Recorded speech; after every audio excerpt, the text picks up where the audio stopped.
AI in photography is not coming. It's here.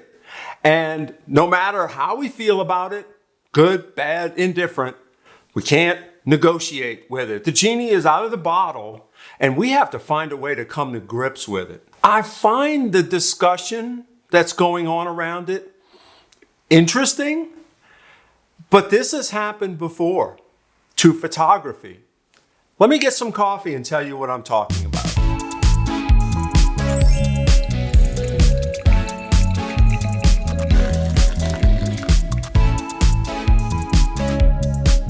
Welcome to the channel, Hayward here.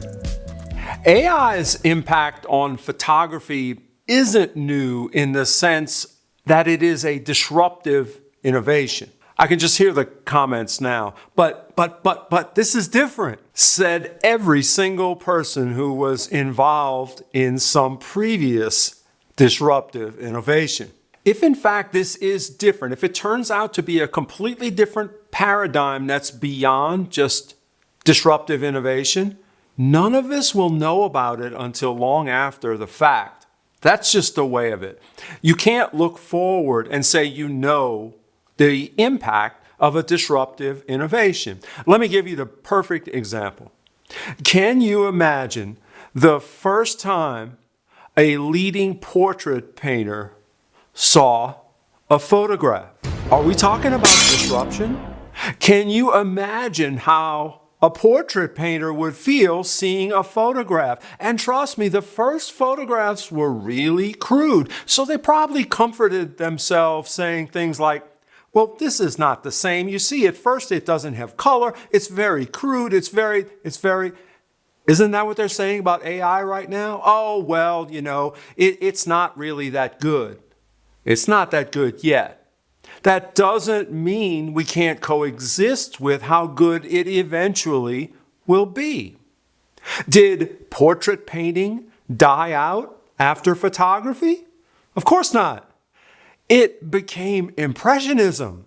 Some of the finest painting and artwork ever done came after, and probably partly as a reaction to the innovation of photography. That's not to say that portrait painting or painting didn't change. Well, yeah, Impressionism itself, it shows you the change. It went from realistic literalism to Impressionism. Was it less quality? No, not at all. In fact, it was a breath of fresh air that was welcomed, and people didn't know that they wanted and needed it until after it happened. I'm not saying AI is needed. I'm saying that it's here. And we, good, bad, indifferent, we as photographers are going to have to deal with it and come to grips with how it's going to impact what we do. If you're averse to change, yeah, this is going to be very, very uncomfortable. Even if you're not, it's going to be very uncomfortable because that's the definition of disruptive innovation. It doesn't feel good. I can kind of look at it from this perspective because I'm both a painter and a photographer. My father had me painting probably before I could write my name. And he also kind of imbibed me with the passion for photography. They're very different. Or are they? Right? They're art. They're a different kind of art. They do different things. But where you run into trouble is when you try and have forms of art compete with each other, like photography and painting.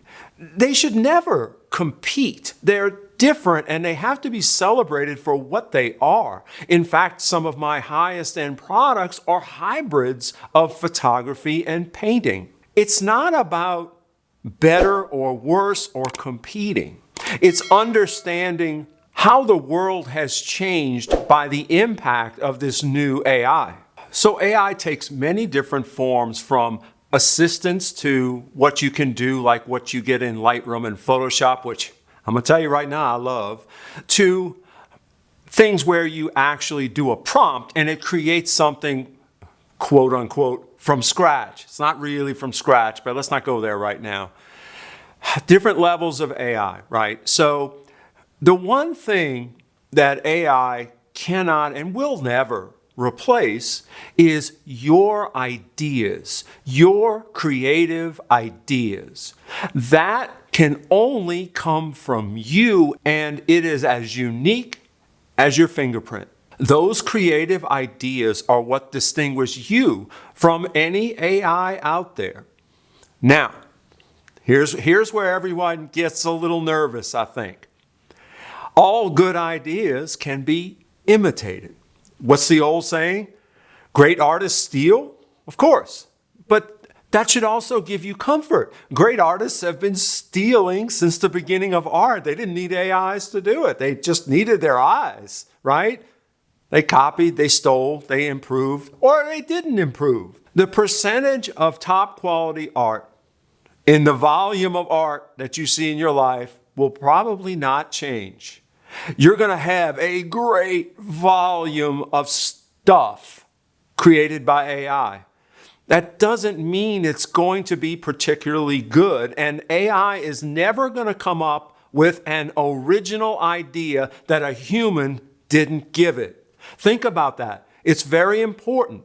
And AI will never come up with an original idea that a human didn't give it. So right there, I'm kind of giving a segue into what may be, I don't know, a new form of art. An artist using AI to create by how well they can construct the prompts or the inputs to the AI.